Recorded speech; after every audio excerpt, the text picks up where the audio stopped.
నమస్తే, welcome to Sakshi exclusive. Hi friends, ప్రపంచంలోనే అత్యంత సురక్షితమైన భవనం ఏదైనా ఉంది అని అంటే అది అగ్రరాజ్యం అమెరికా అధ్యక్షుడి అధికారిక నివాసం వైట్ హౌస్ అని చెప్తూ ఉంటారు. కానీ ఇప్పుడు అదే వైట్ హౌస్ కాల్పులతో దద్దరిల్లిపోతోంది. పరిసరాలు ఒక్కసారిగా తూటాల గర్జనతో ఉనికిపోయాయి. కట్టుదిట్టమైన భద్రతా వలయాన్ని ఛేదిస్తూ ఓ దుండగుడు జరిపిన కాల్పులు ఇప్పుడు ప్రపంచవ్యాప్తంగా తీవ్ర కలకలం రేపుతున్నాయి. పైగా ఆ కాల్పులు జరిపింది జీసస్ అన్న విషయాన్ని తెలిసి సోషల్ మీడియాలో వైరల్ అవుతుంది. వివరాలు ఈ వీడియోలో చూద్దాం.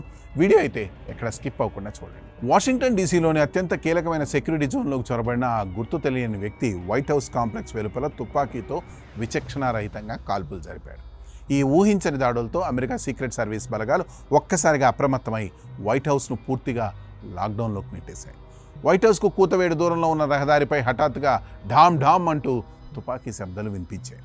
అక్కడ డ్యూటీలో ఉన్న సెక్యూరిటీ సిబ్బంది వెంటనే స్పందించి ఎదురు కాల్పులు ప్రారంభించారు.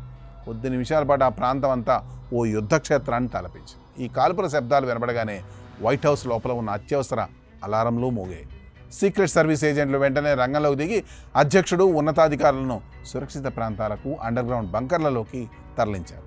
పర్యాటకులు స్థానిక ప్రజలు ప్రాణాలు కాపాడుకోవడానికి భయంతో పరుగులు తీశారు. వైట్ హౌస్ చుట్టుపక్కల ఉన్న రహదారులను పూర్తిగా సీల్ చేశారు. అసలు ఈ కాల్పులు జరిపింది ఎవరు, అతని మానసిక స్థితి ఏంటి అని ఆరా తీయగా భద్రతా దళాల ఎదురు కాల్పుల్లో తీవ్రంగా గాయపడిన ఆ దుండగుడిని సీక్రెట్ సర్వీస్ అధికారులు అదుపులోకి తీసుకున్నారు. అయితే అతన్ని పట్టుకునే సమయంలో ఆ దుండగుడు గట్టిగా అరుస్తూ తానే స్వయంగా జీసస్ క్రీస్తు అంటూ వింత ప్రకటన చేయడం అక్కడ ఉన్న వాళ్ళందరినీ షాక్కు గురి చేసింది.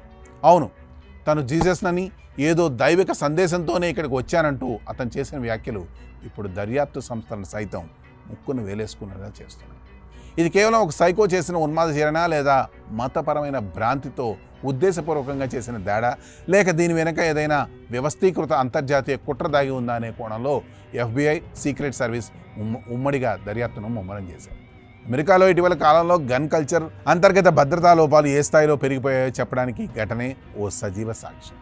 ప్రపంచాన్ని శాసించే అమెరికా అధ్యక్షుడి నివాసం ముందే ఓ ఉన్మాది తుపాకీ పట్టుకుని వచ్చి తానే దేవుణ్ణని చెప్తూ కాల్పులు జరిపాడంటే అక్కడ భద్రత ఎంతలా విఫలమైందో అర్థం చేసుకోవచ్చు. ఇక సామాన్య అమెరికన్ల ప్రాణాలకు రక్షణ ఎక్కడ ఉందనే ప్రశ్నలు ఇప్పుడు గట్టిగానే వినిపిస్తున్నాయి. ప్రస్తుతానికి వైట్ హౌస్ చుట్టూ 3 అంచెల భద్రతా వలయాన్ని ఏర్పాటు చేశారు. పెంటగాన్ కూడా ఈ వ్యవహారాన్ని నిశితంగా గమనిస్తోంది. అమెరికా చరిత్రలోని అత్యంత కీలకమైన భద్రతా జోన్లో ఇలాంటి వింతైన భయంకరమైన కాల్పుల ఘటన జరగడం అగ్రరాజ్యం ఇంటెలిజెన్స్ వ్యవస్థకు ఓ పెద్ద సవాలనే చెప్పాలి. ఏదేమైనప్పటికీ ఇక నుండి ప్రపంచంలో సురక్షితమైన స్థానం అనుకుంటున్న వైట్ హౌస్ కూడా బ్లాక్ లిస్ట్లోకి చేరిపోయింది. ఈ స్టోరీపై మీ కామెంట్స్ తెలియజేయండి. That's all for today. This is Harikrishna signing off Sakshi exclusive.